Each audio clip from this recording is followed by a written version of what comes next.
I've made over 7 figures in a traditional cleaning business, made over 6 figures in a remote cleaning business, and I want to share with you guys the truth about running these types of businesses, the pros and cons between these two different models, and which one you should run, and if you should even run it at all. If you don't already have a cleaning business, I'm not gonna go into the nitty-gritty of why you should start one, because we already have a ton of videos on that. For some context here, I started a window cleaning business back in 2017, and me and Johnny were literally cleaning the windows ourselves. So this was the traditional model that we did. As we got more customers, as we got more busy, we started hiring employees to do the work with us, but we were still out in the field doing a bunch of the work. Especially when our employees had called out, someone would have to do the jobs and we would step in and do it for them. So what makes this a traditional business is we hired employees. We did it local in the city that we were in because we had to physically be there in order to get the jobs done. Now, what made this model remote is that we hired contractors. These were cleaners that already had businesses, already had the supplies, the knowledge, and know how to go to a job and get it done. So we never actually stepped foot in a house that our company was cleaning because we had other cleaners showing up to the job to do it.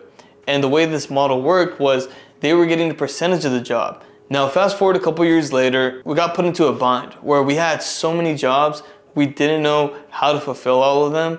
And we had one of our past employees actually start a window cleaning business himself.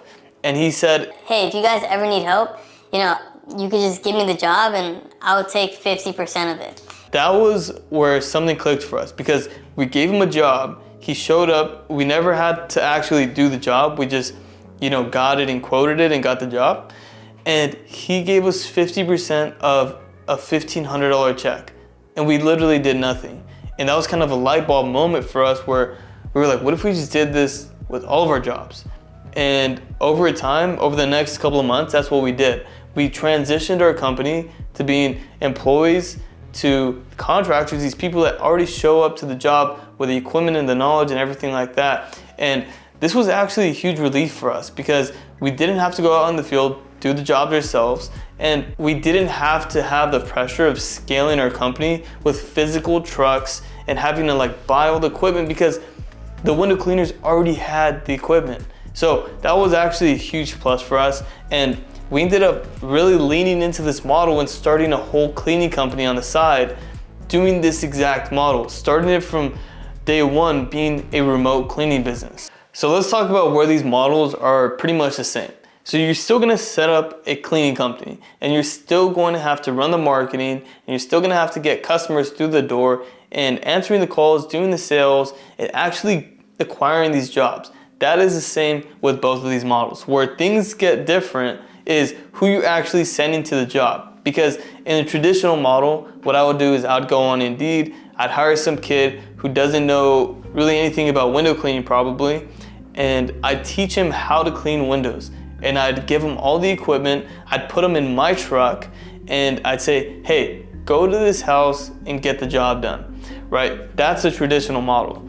On the other hand, if I'm doing remote, what I can do is I can go on Indeed and look for cleaners that have experience and they have their car already with all the equipment and they know how to do the jobs.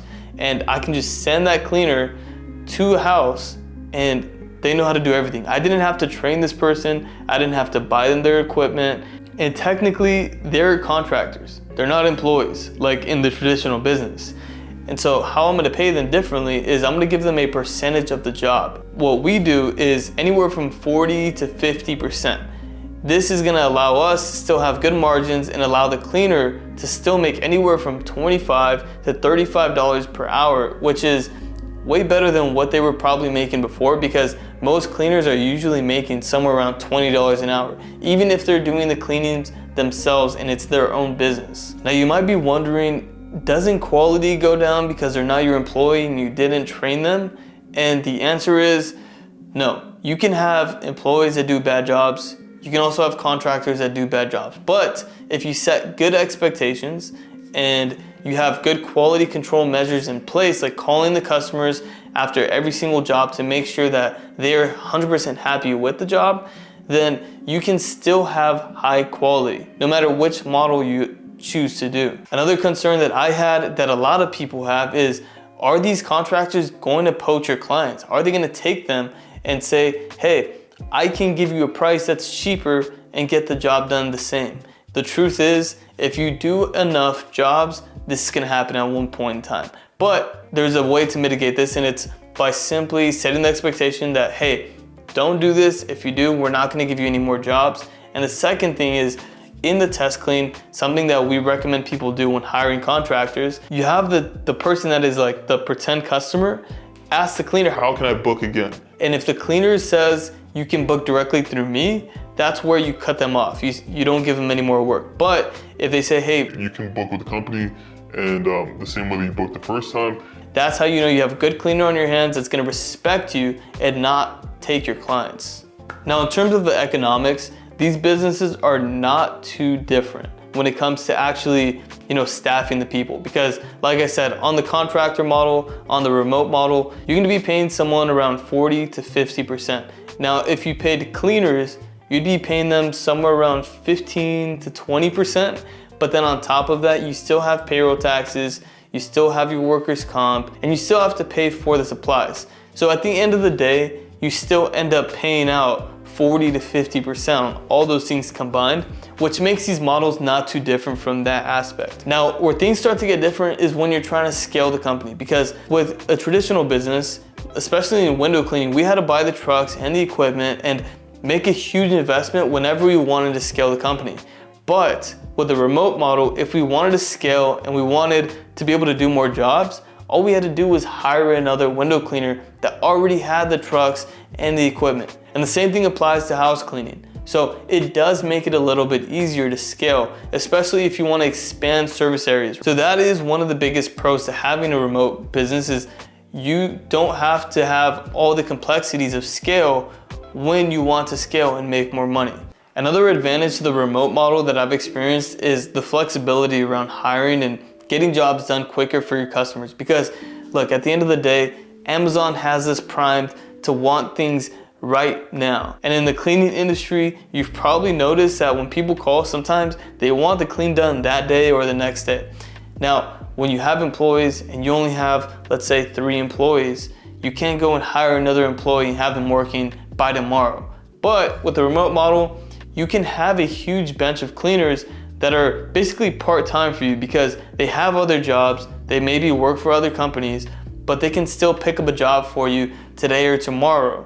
So that gives you that flexibility of being able to have 10 cleaners on staff, but you don't have to pay them full-time wages because they're not working for you full-time. Now, I know I've said a lot of great things about the remote model, but there is some downside to it, because there's always pros and cons to everything.